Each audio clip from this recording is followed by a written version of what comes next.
All night in Tiananmen Square, China's movement for democracy awaits its critical hour. This is the CBS Evening News. Dan Rather reporting live from Tiananmen Square in Beijing, China. Good evening. Another night of living dangerously is over for the hunger strikers here in Tiananmen Square. They are still here. The army is not. Incredible. China's communist hardliners are finally in control of the government and the party, and they have called out the army in yet another desperate bid to break the back of the mass movement for freedom and democracy and reform. After weeks of government paralysis, while students took over the streets of Beijing and moved their protest into a national movement, soldiers are now massing to move against the protesters camped right here in the center of Beijing. The problem is the army has been massing for hours and it still is not here. It's now Saturday morning in Beijing, a week after the start of a hunger strike that threatened to bring down the government. There is a feeling of ecstasy in this square at the moment because the hunger strikers expected that the army would be here by now, and that they would be out. That hasn't happened. The square is filling back up again now with supporters, and the hunger strikers, their view is that the army is stymied, the pendulum is swinging back their way, and that again they have the government on the run. Now, this sequence of events began in the middle of the night. Premier Li Peng, the hardline ally of 84-year-old Deng Xiaoping, declared a modified form of martial law for Beijing to end what he called a state of anarchy. That capped 24 riveting hours of roller coaster events and emotions. 5 a.m., a final gesture by Premier Li Peng and Communist Party Chief Zhao Ziyang. They came down here to be seen talking with hunger strikers. Li Peng stayed only for a couple of minutes, shook hands, had his photograph taken, and hurried out. Zhao Ziyang, who has recommended a soft line toward the students, appeared visibly moved. He delivered a conciliatory statement of sorts. "I came too late. I should have come earlier," he told the students. He promised them the government will not end its dialogue if you end your strike. Zhao signed autographs, but when he left, the students gave the visit at best mixed reviews. With the pre-dawn visit, the government and the party had gone as far as they would go. Dawn, 6 a.m., 7th day of the hunger strike. Apprehension is in the air. Things are different. The crowds began to get a bit smaller. Mid-morning, 10 a.m., the square looks and smells more and more like a garbage dump. And as the day wears on, the mood goes steadily down.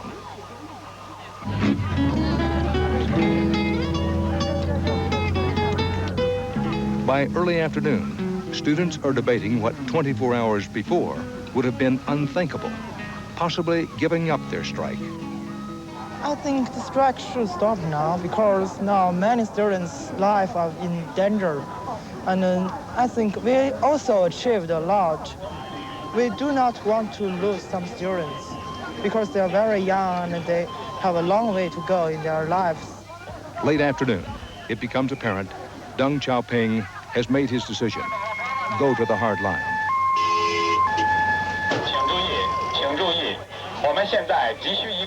7:30 p.m. The government and the party make their moves. All demonstrations would be banned as of midnight, and steps would be taken to end them. At the same time, a report that Zhao Ziyang had offered his resignation. Not clear whether the party had accepted the resignation. 9 p.m. The students announced they will no longer call their strike a hunger strike. Now it will be a sit-down strike.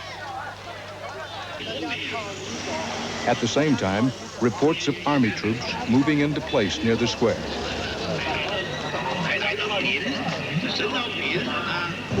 It's 11 o'clock at night. The grapevine has been busy. Word has spread that the Communist Party secretary may be out, that the army may be moving in here.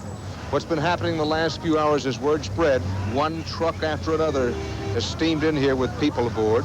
We've seen a number of trucks commandeered on the street.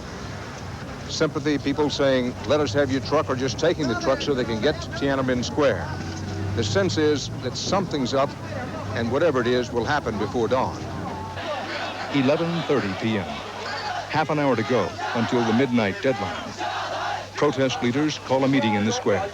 An intense discussion. A vote yields no decision. Midnight. The deadline passes. More reports and rumors of troop movements. Many close by. 12:30 a.m. Premier Li Peng appears on radio and television, speaking to an audience of top officials and, over loudspeakers, to the crowds. He says anarchy and riots are threatening the state, threatening to wreck the economy. He blames it on a small group of conspirators trying to overthrow communist rule. He declares a kind of martial law to put down the protest. Those listening on loudspeakers jeer and begin to chant, "Li Peng, come down. Li Peng, come down."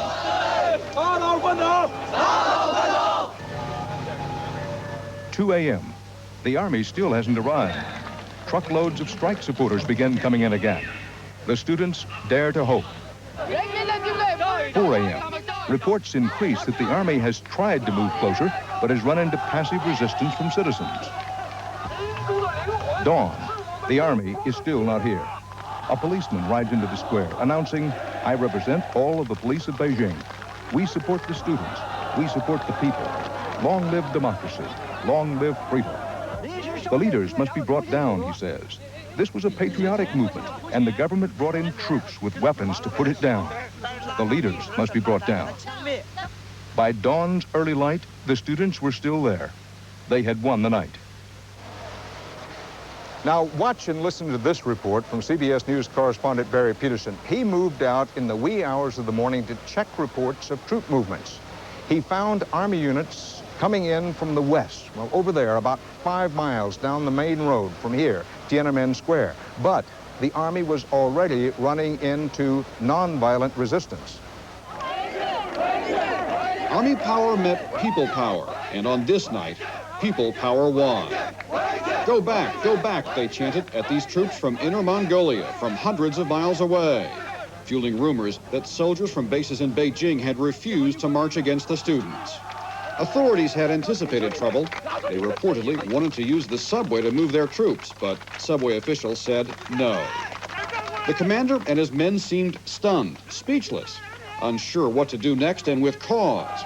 Never in China's 40 years of communism has its army been so openly defied. Workers from a piano factory draped their protest banner across this army truck. No matter what the Central Committee says, this is a great patriotic movement, she says. The students are the hope of our country. Our party must not make any more mistakes. We are very unhappy. The people you are trying to crush are ordinary people, she screams.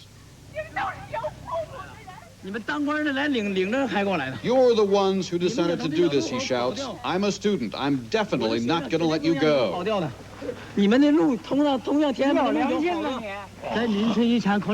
Another man says, you've allowed your conscience to be stolen.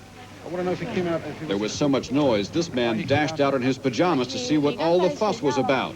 He stayed to support his neighbors.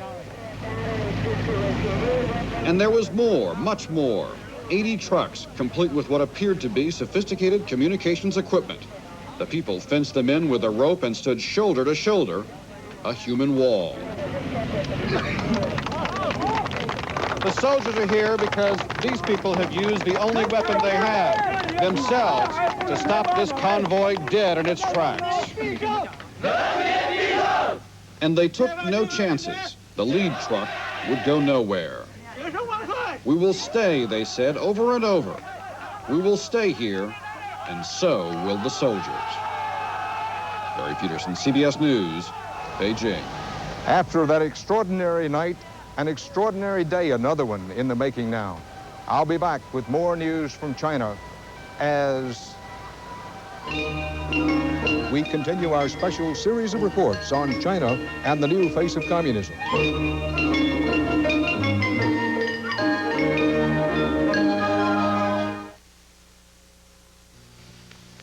We're taking the new... Held together. Bob Simon reports how they got through the night. Melancholy music had taken the place of the passionate rhetoric coming from the speakers the day before. Out beyond the flags, There were no more trucks, no more parades, no more supporters. The students were alone, the soldiers were on their way. It looked like the Beijing spring of '89 would be over within hours. Are you frightened? Are you scared? Yes.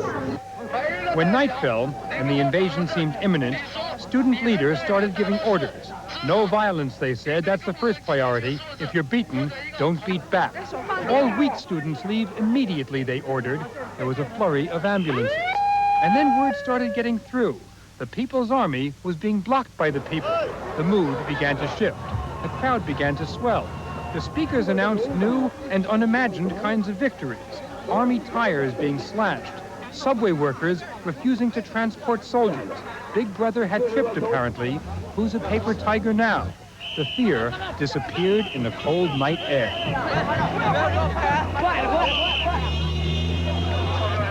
So you're not frightened? You can see from my face. There was new music, hand in hand. All the people are hand in hand, a student explained. Whatever happens next, the sense of the square was that the long night had spelled victory for the people, just what the communists have always said they're all about. With me in Tiananmen Square is veteran Beijing correspondent John Sheehan, whose insights have been so helpful this all week long, and he and Bob Simon have been out here in Tiananmen Square all evening long. Bob, you were just having a conversation. What do you hear? Dan, the hunger strike is over. The students have decided that they need their strength. They can't fast anymore. In fact, we also heard from a student that several hundred military vehicles are heading towards Tiananmen Square right now. This is one report, but the students have been convinced all night that if they got through the night, that the people of Beijing would flood the square in the morning and prevent the army from coming in, making it not only politically embarrassing, but impossible, logistically impossible. Well, underscoring, John, that we don't know that that armored column is actually near the square. That's what we hear. Where does this go from here? What we do know is that troops have been stopped down here to the east, and that those troops had been shipped to Beijing from Sichuan province, a long way away. The troops were stopped. It was 13 truckloads full of troops, about 2 companies, and reportedly went over to the side of the people. Dan, this is a very dangerous situation.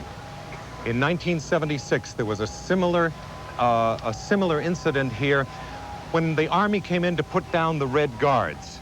Some of the soldiers sided with the Red Guards, others did not, and this country came very close to civil war. Bob, the hunger strike is over. They're still here, the protesters, but they've ended the hunger strike. Yes, Dan, and a Western diplomat just passed by and said, looking with astonished amazement at this scene, said they'll never put this genie back in the bottle. I think that doesn't require that much imagination right now. In fact, being here, it seems that the status quo is more difficult to imagine than profound change. There will be change. Thank you, Bob and John. I'll be back in a moment with the day's other news, and then.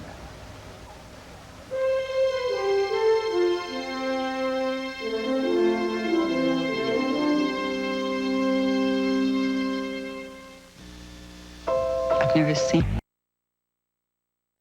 As we check out the report about that armored column being not far away here in Beijing, China, other news. 12 days after the fraud-racked and now nullified presidential election in Panama, dictator Manuel Noriega is going out in public and on the offensive. His target, the United States.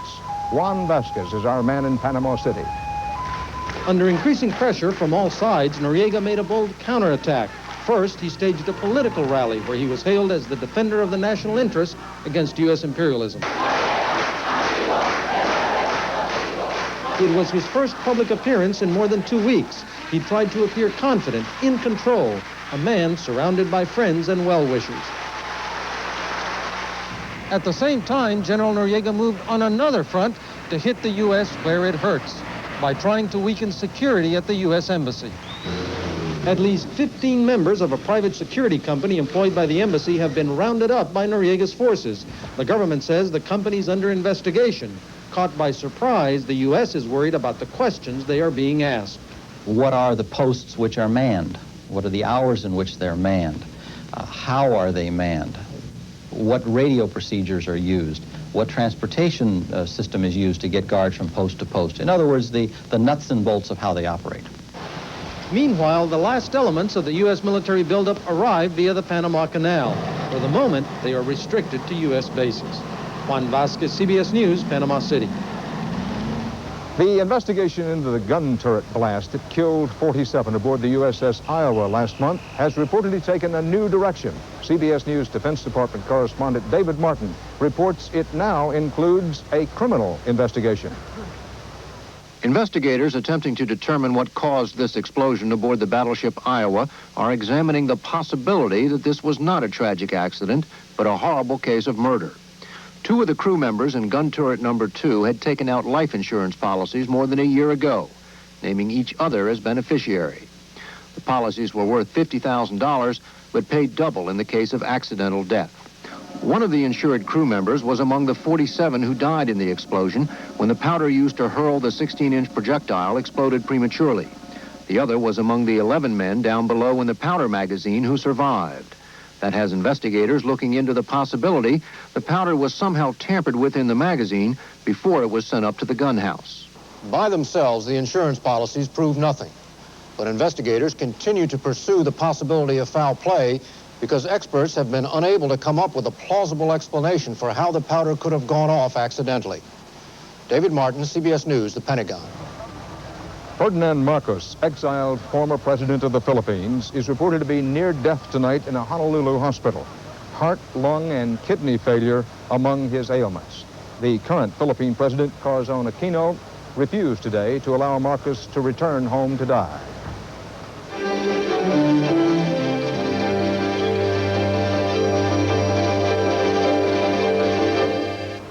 A quick update. An Army tank column is now reported 8 miles from Tiananmen Square. It's been spotted. Citizens are attempting to stop it without resulting to violence. All the tumult and danger that's taking place here is so much more than just a political power struggle. It's a struggle for life, a new life, a fuller life for the people of China. With that in mind and for perspective, Charles Garraud takes us on a trip down to Shanghai. Chinese communism was born in Shanghai. Shanghai is the most populous city in this communist country.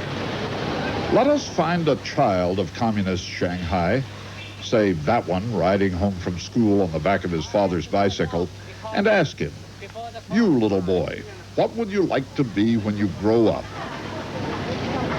I would like to be a boss of a company. First, a boss can make a lot of money, and he can rule a whole company, and he will have many, many people working under him. And he will make great progress, and when he has enough money, he will be able to purchase a very, very big house with a garden in the front and in the back. And he will have a German car and everything that a millionaire should have. Meet Tong Zhe, who just turned 12 years old and who doesn't seem to have heard that under communism, profit used to be a dirty word. Profit, complicated, isn't it? But I think now it's not a dirty word, it's a clean word. Profit is a clean word in China these days, and Tong Zhe's parents are not raising him to be some little cog in a big communist wheel. She says, "In our youth, my husband and I were forced into the countryside to work as peasants. We lost our chance for a good education and prosperity. So now all our hopes and desires manifest themselves in our son. You must study everything," she says. "You must study English, you must study music. Also, you have to learn proper thought and morality and how to make contributions to society. Mother wants you to be a Renaissance man."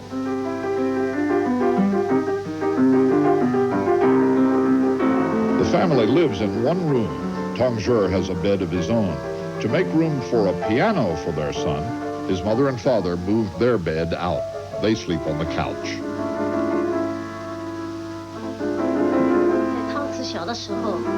She says, "Once Tong Zhe told me, 'Mother, I want a bigger room. Ours is too small.' I just told him, 'Don't worry, we'll think of a way to raise a great person from a small room.'" In some families, they turn out an insignificant child from a large room. Well, little Tong Zhe can translate this better than we can. Once I cried to my mother and I said, "I'd like to have a larger room. Our room is too small for me to jump and play." And my mother said, "Well, sometimes in a small room a VIP would grow up, and in a big room there will be only a little peanut." At 12, he's already determined to be a VIP and not a peanut. And what about his classmates? Do they want to be bosses too? I'm afraid not. Some of them dream of becoming a soccer star because they like soccer so much. And I think that I do too. But they dream of becoming a soccer star, and some dreams of becoming a peasant, but that's not a very good one.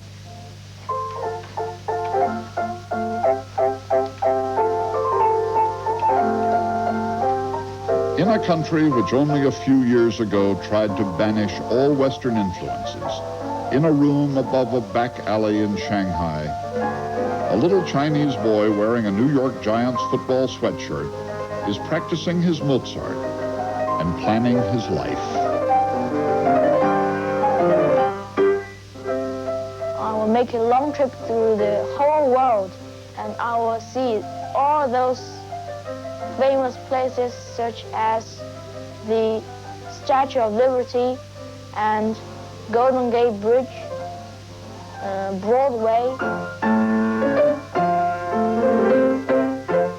And so I think I would like to be a boss.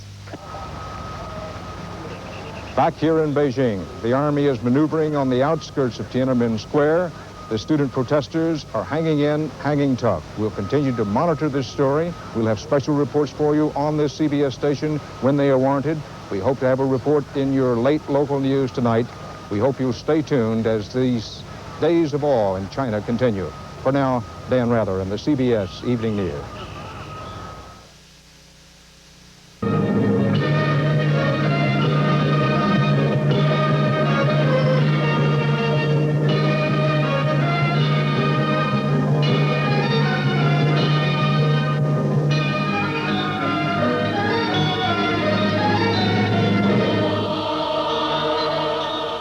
This is CBS.